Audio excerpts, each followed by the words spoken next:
All righty. We're about to get started.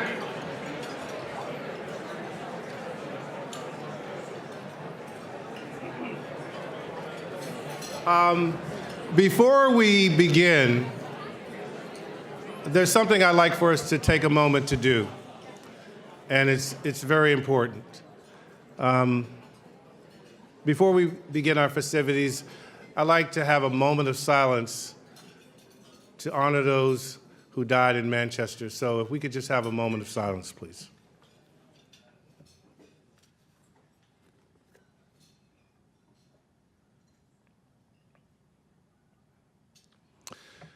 Our thoughts and prayers go out to the victims and their families. David Muir, my dear colleague, was supposed to host this event with us tonight, but duty calls. Days like today remind us of why what we do as journalists is so very important. But we're going to move on with this program, and I have some very good news. I want to thank everyone for joining us, and as a member of the board of the Reporters Committee, it's my privilege to introduce my colleague and our host for the evening, Charlie Gibson.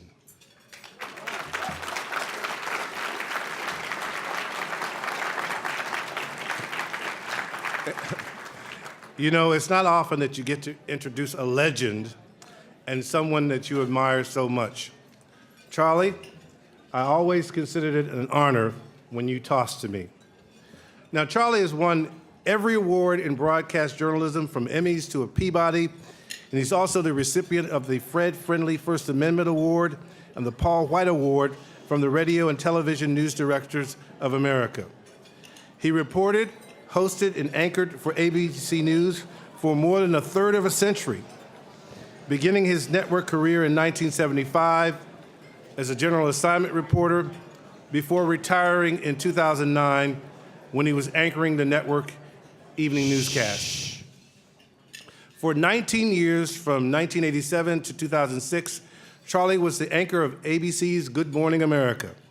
He interviewed the last 9 presidents of the United States for ABC, 7 of them while they were in the White House. And he's not just a serious journalist, he's also got a sense of humor and one of the best laughs you'll ever hear. When he left Good Morning America for the last time, he asked which of the hundreds of guests on the program during his tenure would he like to interview one last time. He chose Kermit the Frog. It is my distinct pleasure and high honor to introduce our host for the evening, Charlie Gibson.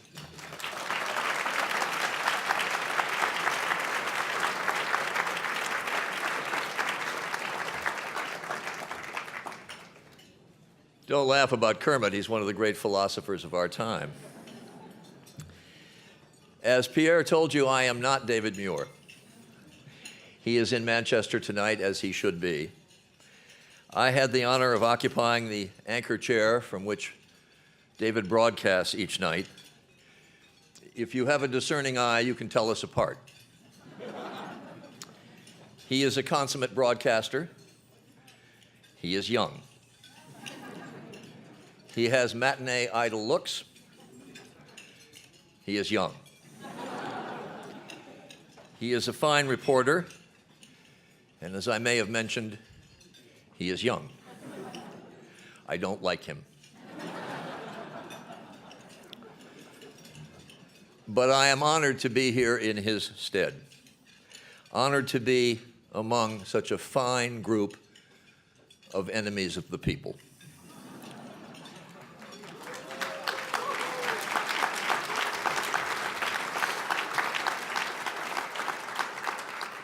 And I know from my knowledge of this committee there are many great lawyers here as well. And who knows, the way things are going, you too may soon be enemies of the people. But I digress. We are here tonight to recognize the achievements of the media and First Amendment practice of Davis Wright Tremaine, former Senior Vice President and Executive Editor of the Associated Press, Kathleen Carroll,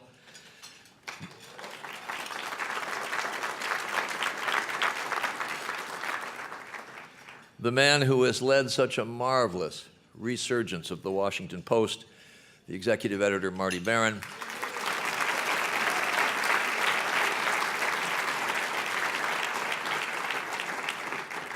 and ProPublica executive chairman, Paul Steiger.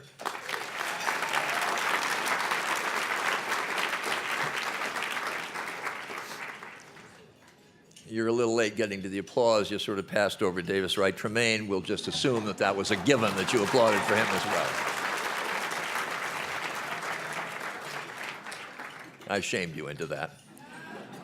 This is, of course, though, a most worthy group of honorees.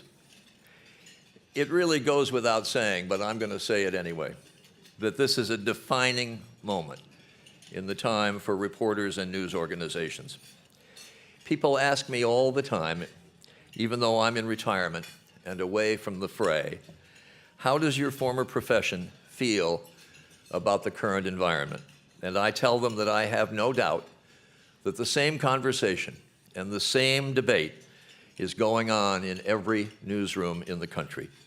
How do we conduct ourselves now when so many of those who control our government are intent on sowing doubt about our work, branding us as purveyors of fake news, and are generally impugning our integrity? And judging just from what I see of your work, the answer is the same everywhere. You do your jobs with as much rigor, precision, and effort as before, maybe more. And the integrity of the profession has never been so apparent. As one who is retired, I can look with a more distanced eye on my former profession, and I could not be prouder of it. And this organization certainly does its part, working to ensure that journalists can do their jobs and inform the public free from government interference.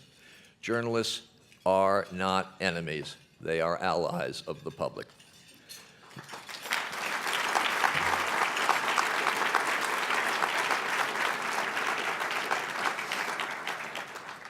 I think we all proceed from the premise that the reading, listening, and viewing public is not stupid, and that is why this is such a seminal moment for the media and for the press.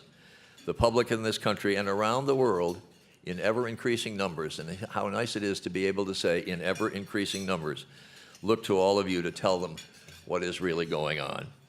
So tonight we begin with Reporters Committee Chairman David Boardman. David, as you may know, is the Dean of the Klein College of Media and Communication at Temple University, also the new chair of the Lenfest Institute, which owns the Philadelphia Inquirer.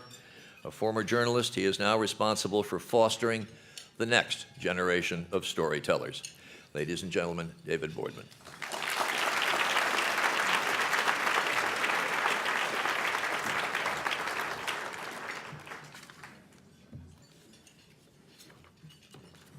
Thanks, Charlie. Thank you for pinch hitting for us on such short notice. When we got the news late last night that David couldn't do it, we were in a bit of a panic. But landing you is like having the new lead in Hamilton call in sick and Lin-Manuel Miranda stepping onto the stage as the understudy. Unfortunately, not having David Muir here means that we're going to have to delay until next year the face-off between him and Marty Baron for the title of America's Sexiest Newsman. On behalf of the Reporters Committee for Freedom of the Press, I want to thank all of you for supporting our mission and for joining us for this, the highlight of our calendar. This dinner, which is now an annual event, is essential both in helping fund the work of the Reporters Committee and protecting the rights of journalists, and in honoring our colleagues who have been exceptional in their dedication to upholding press freedom and the First Amendment. This year will be one of our most successful in both regards. And for that, we owe a special thanks to our dinner co-chairs, Washington Post publisher Fred Ryan, Microsoft Corporate Vice President and Deputy General Counsel David Howard, and Microsoft Associate General Counsel Jonathan Palmer. Please join me in expressing our appreciation for them.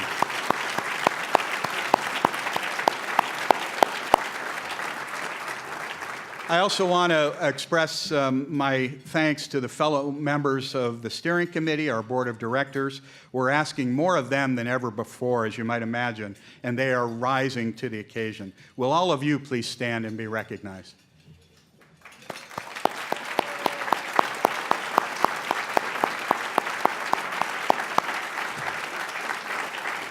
I also want to thank our outstanding executive director, Bruce Brown, and the Reporters Committee staff. Will all of you please stand?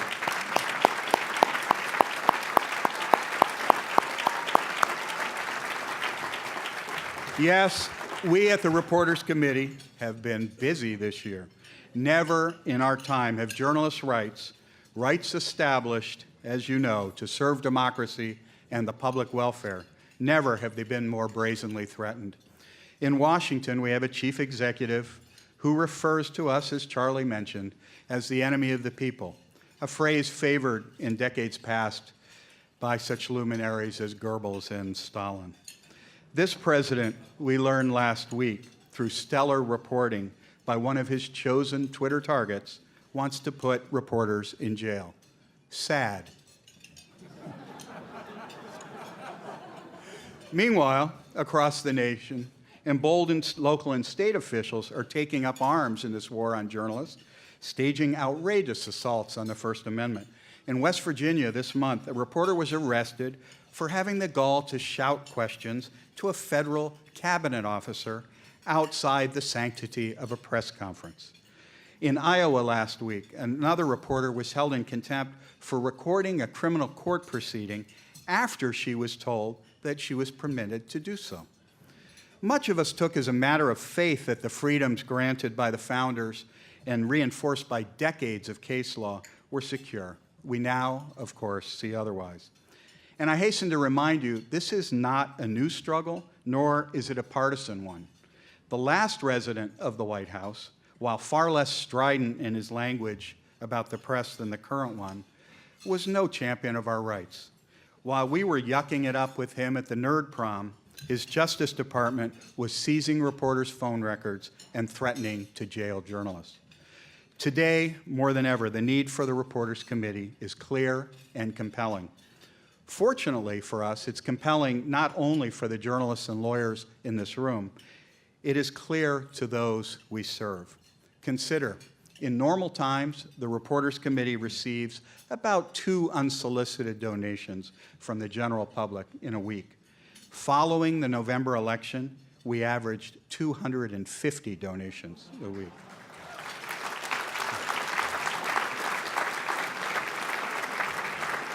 Among those, in fact, was a $50,000 check from Meryl Streep.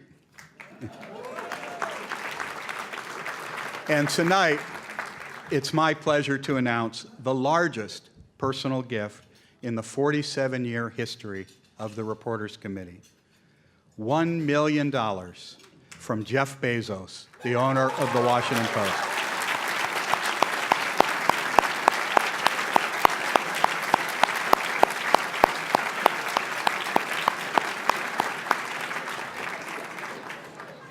This generous gift will help us to continue to grow, to offer our legal and educational support to many more news organizations, and to expand our services to independent journalists, nonprofit newsrooms, and documentary filmmakers. We'll also be better positioned to help local newsrooms, the places hit hardest by the disruption in the news industry and whose survival is every bit as important to American democracy as for the entities headquartered in Washington and here in New York. Mr. Bezos' gift truly is transformative for this organization and could not be more timely. Mr. Bezos is unable to join us tonight, but please join me in a round of applause he'll be able to hear all the way to Seattle.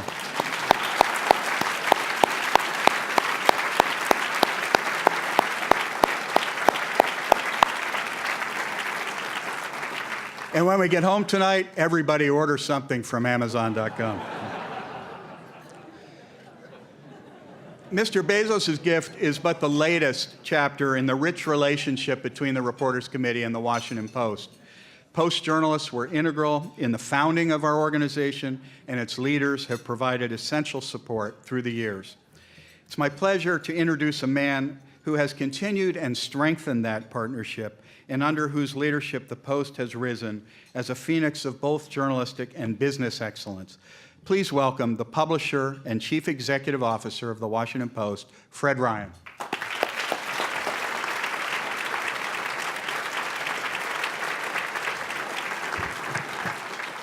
Thank you, David. It's an honor to be co-chair of this event this evening, and thank you to the Reporters Committee for the incredible job you do every day for a free press and for a free people. And it's great to see this room filled, in fact, actually breaking at the seams tonight. So many people, especially in support of the First Amendment, especially in this time when we're in such an important moment in the life of our democracy. Well, as David referenced, the Reporters Committee and the Washington Post share a long history together. Ben Bradley was among those who helped establish the Reporters Committee in 1970, a time when journalists were facing threats of government overreach. And it's particularly fitting that the man who so ably serves in Ben's role today, Marty Barron, is being honored this evening. I can't think of anyone more deserving of this recognition. Marty's career reflects his unwavering commitment to defending the freedom of the press, telling the stories that must be told, informing the public, holding the powerful accountable. He is a journalist's journalist. In his words, we are not at war, we are at work. And we are, and we must continue that work without fear, or favor, or intimidation. As we're seeing today in this era of fake news, real journalism matters. Readers and viewers realize this and are turning to trusted news organizations more than ever before. And fake news is not something new, by the way. In fact, a story in the Washington Post last month told of 7 fake letters, purportedly from George Washington, that were released in 1777 to cast doubt on the general's commitment to the cause of independence from England. But today, fake news presents a far more serious threat than ever before. Advances in technology have enabled fake news to be weaponized and strategically targeted to achieve a desired effect, be it to move financial markets, impugn reputations, inflame regional tensions, or influence political campaigns. And it's especially troubling when those in power exploit this situation and attempt to discredit trusted news outlets by conflating unfavorable news with fake news. It's corrosive to our democracy when they attempt to deliberately erode the credibility of legitimate news organizations because they object to factually accurate reporting. Wrongly applying a fake news label is an attack on the truth. Well, all of us at the Washington Post, beginning with Jeff Bezos, recognize and deeply appreciate the incredible service that the Reporters Committee does. And Jeff is pleased to support the important work that you do. We're proud to be a part of your history and even more honored to be part of your future. Now, there's a saying in our newsroom, democracy dies in darkness. You may have seen it. Well, we hope that the funds raised tonight will help reporters everywhere shine light into dark corners to hold our leaders accountable to the people they were elected to serve. And now it's my pleasure to welcome Jonathan Palmer, Associate General Counsel, Microsoft.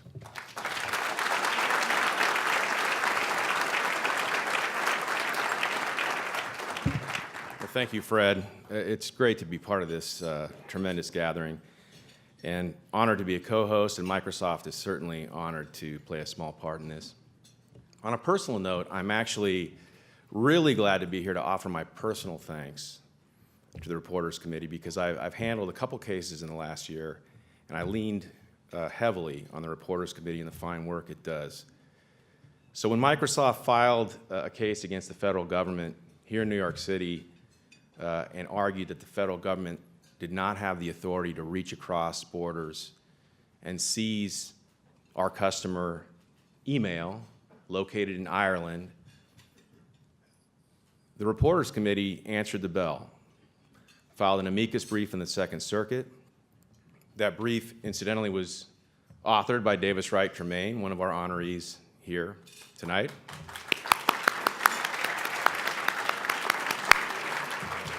And it was joined by 28 media organizations, many of whom are represented here tonight.